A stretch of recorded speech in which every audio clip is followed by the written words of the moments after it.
Hello viewers, you're watching Bureaucrat 1 video. In this video, we will see the question that was asked in 2019 UPSC mains examination. The question was, the 1857 uprising was the culmination of recurrent big and small local rebellion that had occurred in the preceding 100 years of British rule. Elucidate.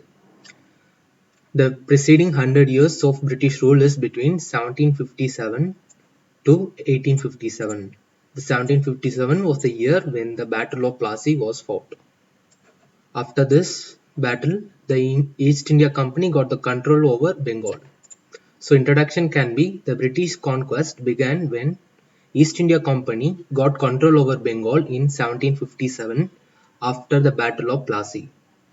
The policies of company between 1757 to 1857, the 100 years of British rule, created the rebellious sentiments among various sections of the society, including sepoys, peasants, tribals, zamindars, and orthodox elements. For the examination, you can ignore sepoy, peasants, tribals, zamindar, and orthodox elements because this question is more than 300 words, around 301 words. Usually, the question is asked and it should be written within 250 words, so you can ignore few words from this answer. I have added these extra information for completion and the better understanding of this question. And these sentiments also resulted in 40 major uprisings before the revolt of 1857. So these are the revolts. The revolts can be categorized into sepoy revolts, tribal rebellions, peasant movements, civil rebellions, and religious movements. Of course, you can shorten all these details. You can just mention, I'll go through the answer and I will tell you where you can omit certain words and shorten the answer to 250 words. First is sepoy revolts and the factors thereon, that is the reasons for sepoy revolts, is discrimination vis-a-vis the European soldiers and mistreatment of the soldiers by the superiors. And the General Service Enlistment Act of 1856 is enabled for forcing the Sipais to serve outside India. It was against the religious beliefs of most of the upper caste in North India. If they serve outside India, they have to cross the sea. Once the Sipai crosses the sea, they lose their religion or they lose their castes. So this enlistment was against their religious belief, and the dress code was contradictory to the religious beliefs of most of the Sipais, which also led to many mutinies. For example, even the Vellore mutiny was a result of a dress code that involving removing the turban and wearing a leather based headwear. And also Sipai revolt of 1857 also had many reasons. One among the reason is the religious reason of using beef fat in a Enfield rifle. And also these are the examples of revolts that happened before the revolt of 1857. Coming to tribal rebellion and the factors thereon, British policies affected the community ownerships of forest land. For example, tribals had the ownership of land with the community. No single owner or single tribal person owned a complete land or a piece of land. But then British policies of revenue administration changed this equation, which affected their way of life. And also the ban of shifting cultivation, that is slash and burn cultivation, and also the ban on procuring forest produce also created an existential crisis among the tribals. Next is the revenue administration of tribal land also led to the exploitation of outsiders. For example, moneylenders, zamindars, traders, and including the foreign government. These are all the outsiders according to the tribals. They started exploiting the tribals, and it was not there earlier. They lived a tribal way of life, in which the community ownership was guaranteed, and they lived off the forest produce. But then after the revenue administration, everything changed. And also Christian missionaries also threatened the tribal culture and their religious belief and cultural framework, because their aim is to convert them into Christianity. But then the tribal lived a different way of life, and this was threatened because of these missionaries.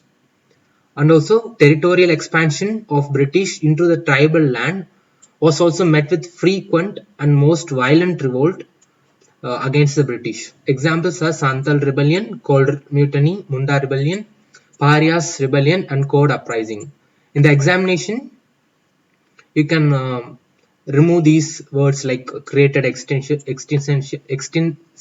crisis, all these things, extra information. You can just mention British policies on land ownership, ban on shifting cultivation, the revenue administration, exploitation of outsiders. These are the keywords. You can mention just these words and reduce the length of this answer to 250 words or 150 words, depending on the marks allotted for this particular question. Coming to the next movement is peasant movement and the reasons for peasant movements. During the British time, there was a summary eviction of peasants. If they failed to pay a rent, they were evicted, and also they were asked to pay very high rent, higher than what was what they paid during Mughal and medieval or ancient times. And also the exploitative nature of the zamindars, who were also money lenders, who give the seed money to start the cultivation. Many times zamindars were also money lenders and money lenders were also zamindars, and they were very much exploitative, and this resulted in resentment among peasants. And this resulted in the protest, but not against British directly, but mostly against the zamindars and landlords of these land. Examples are Pagalpanthis. They at times also had religious overtones. For example, in Kerala, Mopla uprising and Narkelberi uprising had some religious overtones where they attacked the Hindu zamindars, because most of the time the zamindars were Hindus and peasants were mostly Muslims. And also because this zamindar peasant fight also at times turned into a religious fight. The next reason is the civil rebellion. Due to the doctrine of lapse and subsidiary alliance by the viceroys of East India Company, many people like native rulers, petty chiefs, zamindars, polygars, and their descendants, even Mughals' descendants, rebelled against British. Civil means anything other than military rebellion is civil. For example, Sipai rebellion is a military rebellion. Like that, anything other than military rebellion is called civil rebellion. And examples are Polygar revolt, Paika rebellion, or some of the examples of civil rebellion. Finally, the religious movements. It can't be classified into a rebellion, but then even then, for example, Wahhabi movement was slightly violent in nature. They attacked British establishments. So these are included in, because the question asked small and local rebellion. This also was included in this answer. So in response to British interference in religious matters, between the year 1757 to 1857, that is 100 years, also saw many religious reform and revivalist movement. There are two types of religious movements, that is a reform movement and revivalist movement. For example, Wahhabi movement and Kuka movement. Kuka movement is a Sikh movement, while Wahhabi movement is a Muslim movement, and it was against British, and also it was to revive and reform the religion from within.